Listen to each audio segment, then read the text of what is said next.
Welcome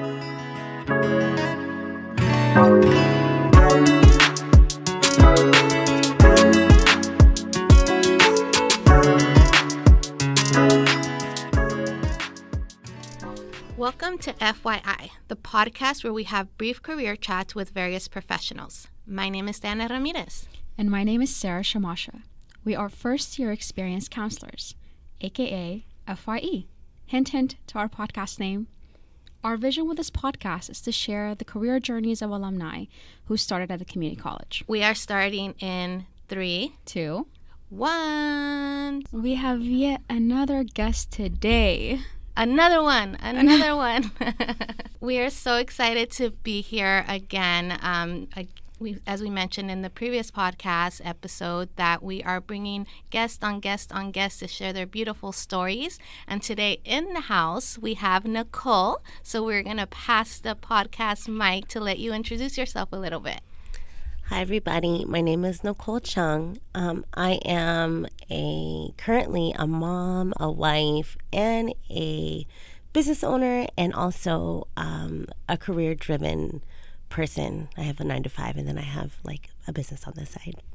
Wow. That's amazing. Yeah. Okay. So this is the first time we're meeting Nicole. So We're getting to learn with the audience about your story just at the same time. And so we really want to thank you that you came over here with strangers you didn't know to come share your beautiful story. So first and foremost, shout out to you. Thank you for being here.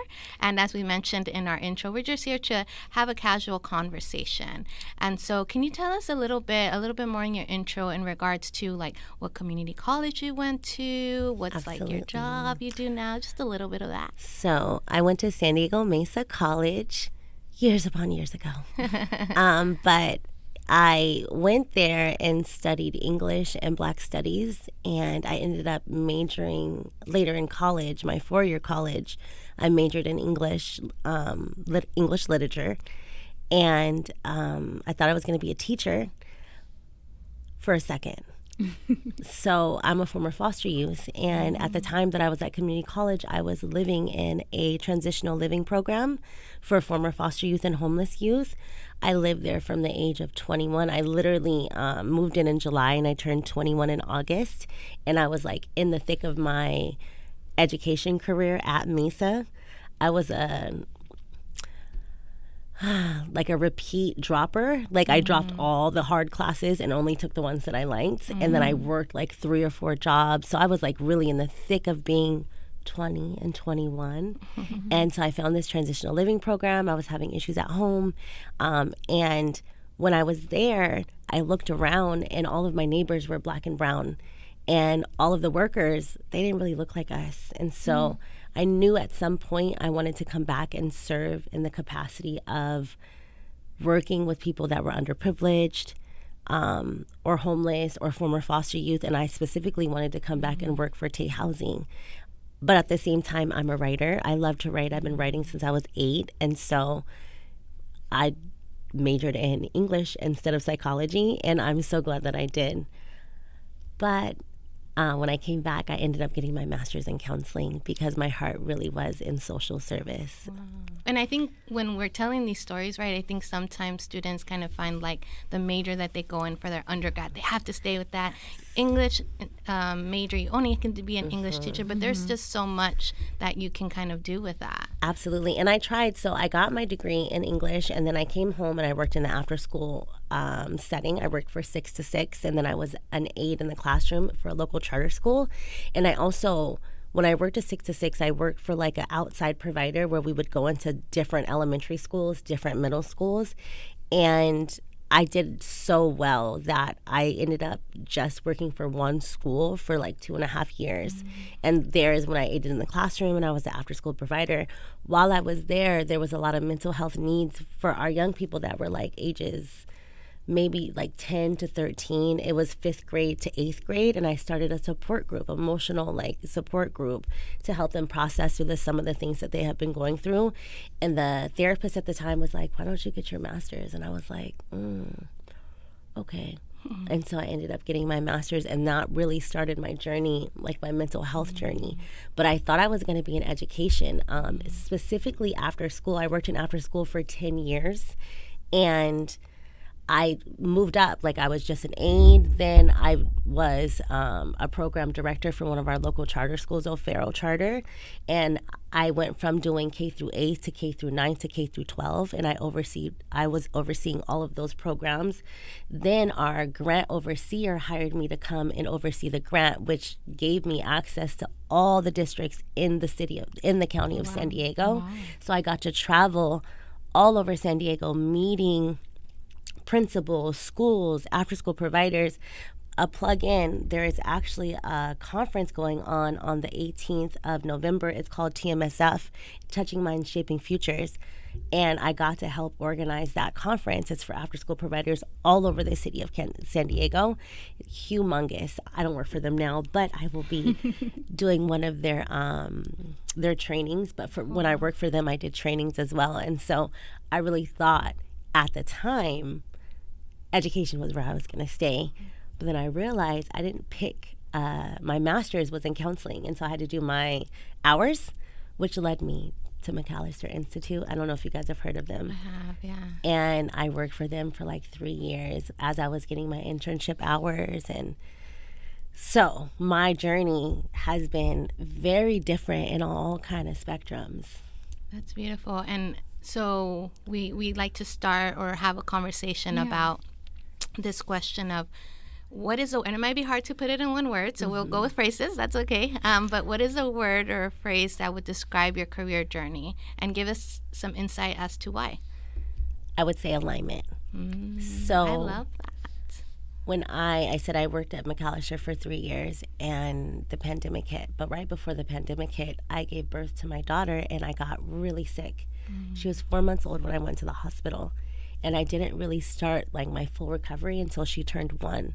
At the time, I was still working for McAllister. So I went on this like journey of like health, right? Really a health journey where I couldn't do anything. I couldn't work. When I came back to work, it was slowly but surely.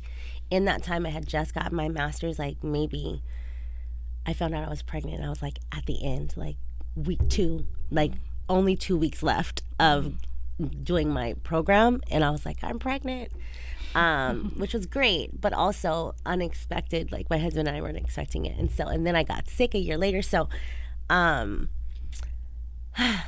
this time, remember I said I wanted to go back to SDYS, which is San Diego Youth Services, in the Tay Housing Program, and not necessarily at the time I didn't care where, just I wanted to work for them. I had actually applied. I want to say every year for like 10 years, I applied somewhere within the organization and I never got a call back. Finally, I went back to work and then the pandemic hit. And so then I didn't have work. And I was back and forth. I'm the kind of person that has like 2 or 3 jobs. So I was working a before school program. I was working for McAllister and I was like being mom and wife. And then the pandemic hit, it just shut me down. Which was actually a really great blessing in disguise. It helped me really just hone in some of the things that I wanted to do. And so I got certified as a life coach and started that work, which now looks a lot different. I work with young, I would say ages 10 to 17 that are processing their grief, whether it's divorce or death or just a loss. They come and they do life I do life with them. Like we'll go and we'll play basketball, we'll go get coffee, we'll do stuff that they like to do, and they'll sit and they'll talk about it, and it's so much fun. But also I give them the tools that they need to cope. So that's one thing that came out of the pandemic. And then finally SDYS hired me. Yay. And they hired me to work at Bridgeways, which used to be in juvenile hall. So I got to do drug and rehabilitation classes for Bridgeways, which led me from like McAllister.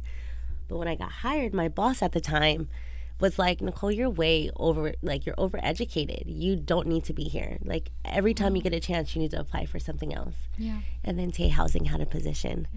They actually had a program manager position. I did not get that position, but the staff loved me that they asked me to come back as their youth advocate. So I came back in a different capacity. So my last job was I worked with former foster youth from ages 18 to 24, and I had to do life with them, which is so great because I was like certified as a life coach to do just that, and now I get to do it for a living, and like a 9-to-5 living, because my side business, gives me money to get my nails done, but it's not like I don't have enough clients for it to really like make a dent.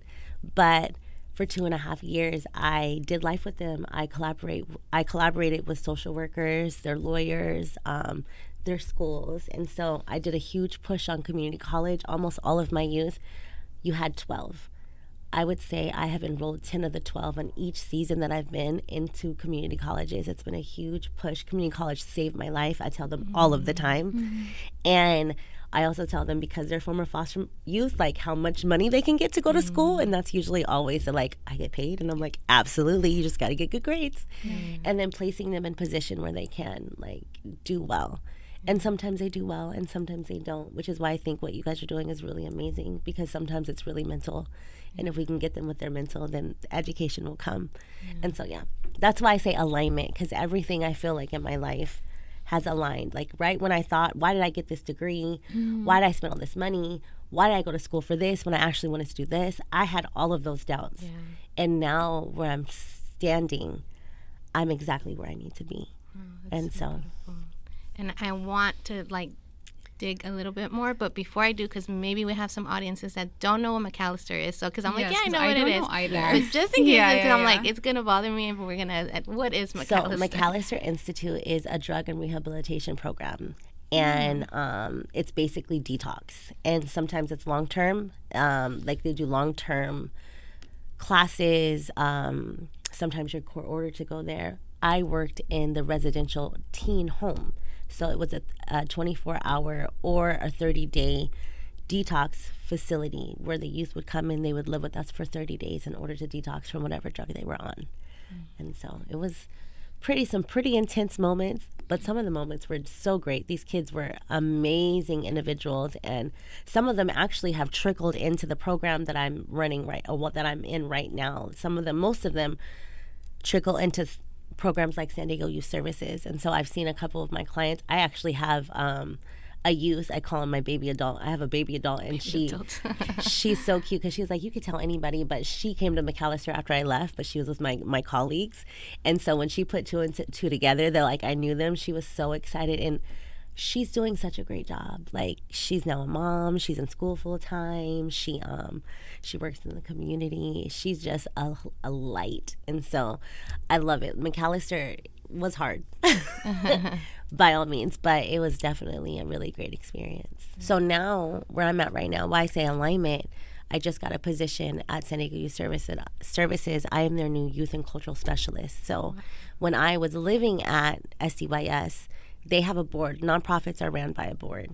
I sat on the board when I was 21, and they gave us like a certain amount of money off of our rent. And I was like, I'm going to sit there every time. So I went and I sat and I looked around the board, and this is where I looked around and I was like, even the board don't look like me. But at the time, Walter, he is now actually still the CEO, this Asian man. I looked at him and I said, well, you kind of look like me. But besides him, nobody else looked like me. And so now I advise that same, like now there's a board just for young people. I advise that board. And I sit on the youth advisory board that I sat on years ago. And I am their DEI coordinator, which is diversity, equity, and inclusion, the first of its kind in the organization. It's like the coolest thing. The first Black woman to be on HR, like we have a volunteer, she's really dope, but like the first one on salaries, I'm so like thrilled. My young people are thrilled because I get to still work with them, but in a different capacity, like a less traumatic capacity. It's been really, really fun. So congratulations. Thank you so much. Thank you. Congrats. I'm wondering, I love all that word that you said. I'm just like, it really resonates with me, like listening to your story, like I could see that.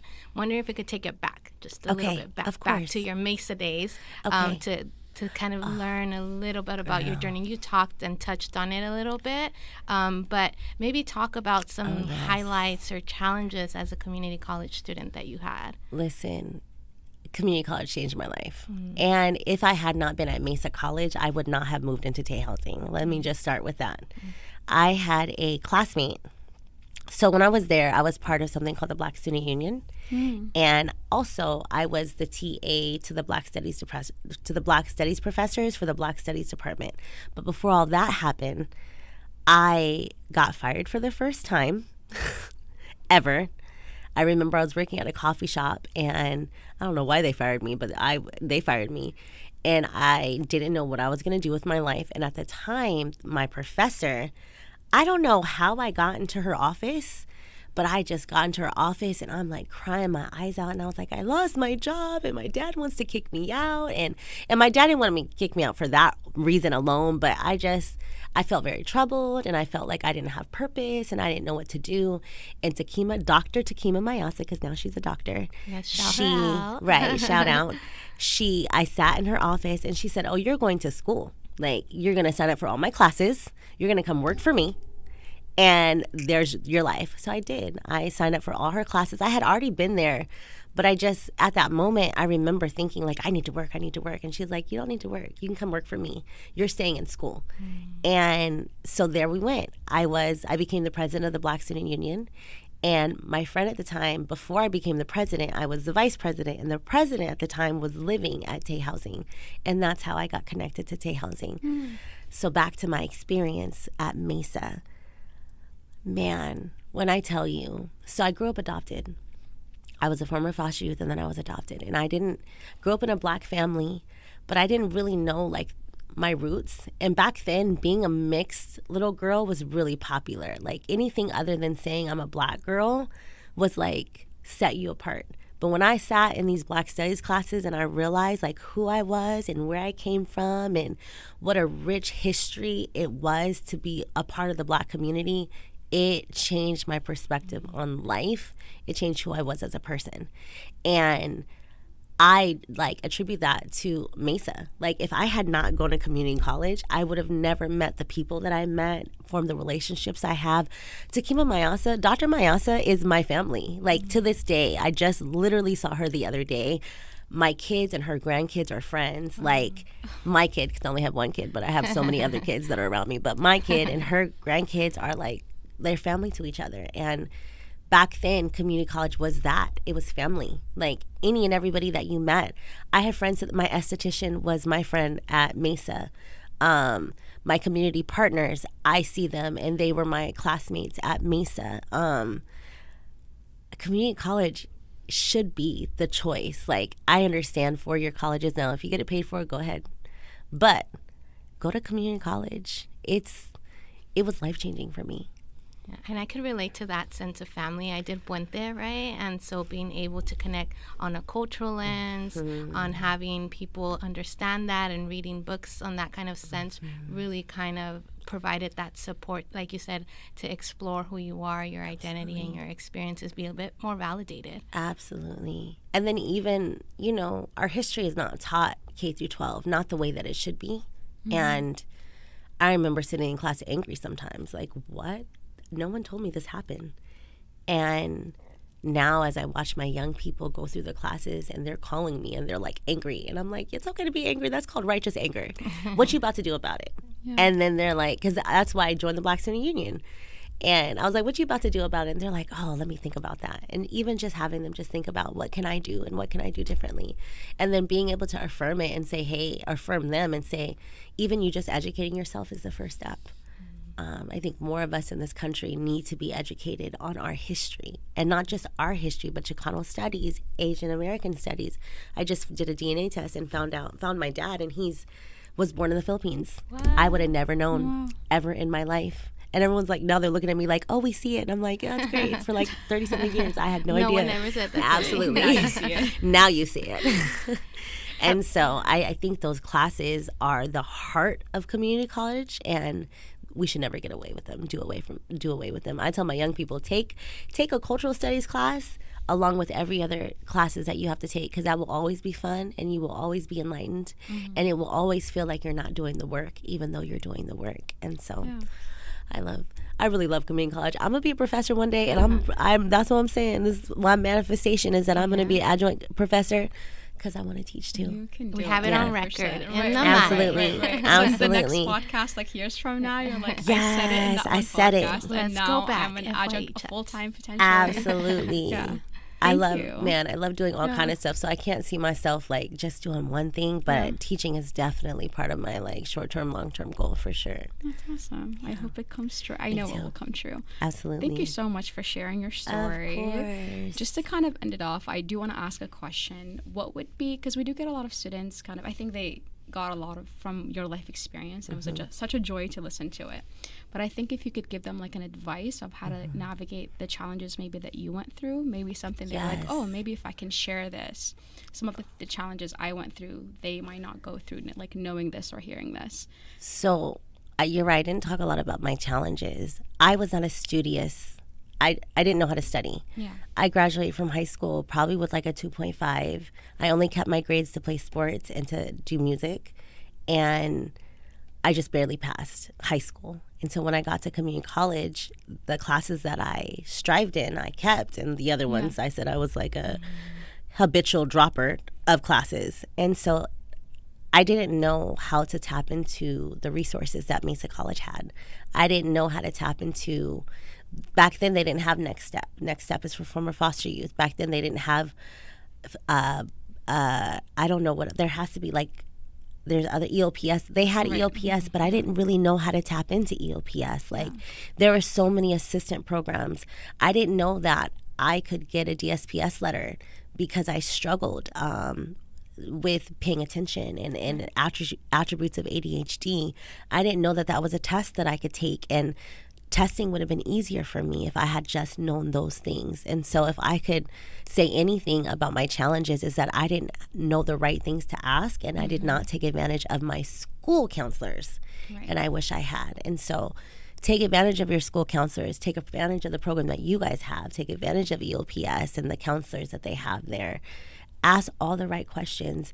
Tutoring is mostly free at community college, right? It is free, yes, for sure. Use your tutors, especially in your most difficult classes. Also, do group studies. Like, I passed most of my classes the way that I did because I did it in a group and we did it together. And so find your tribe, and even your tribe can just extend to that class, but they'll be your tribe for like 7 months. And then you never know, that could be your best friend for life. I have a best friend literally came from Hawaii last week, and she is now Dr. Angie Powles. And like we met at Mesa College, and she is my child's godmother. Like, take advantage of your community in your classroom, take advantage of your professors, communicate. Like, I think this generation, they're very verbal in some extent. Like, to some extent they speak out on stuff, but then also it's like they're quiet about things that they need help with. They're afraid to ask for help. Do not be afraid to ask for help. Do not feel like you have it, because I really feel like I had it back then. Yeah. You don't have it, and that's fine.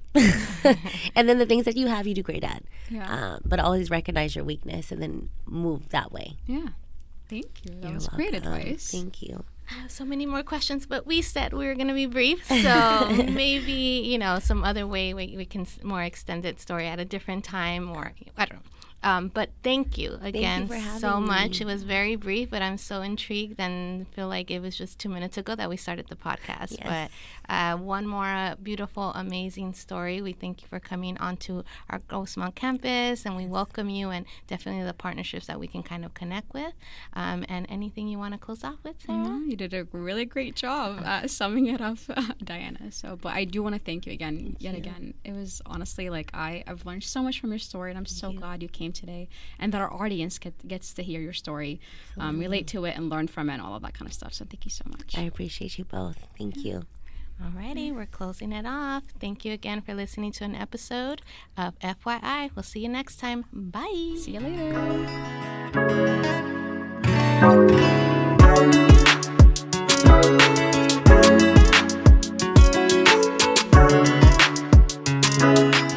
This has been the FYI podcast with the counselors of Grossmont College, brought to you by Liliana Lomelí of Griffin Radio.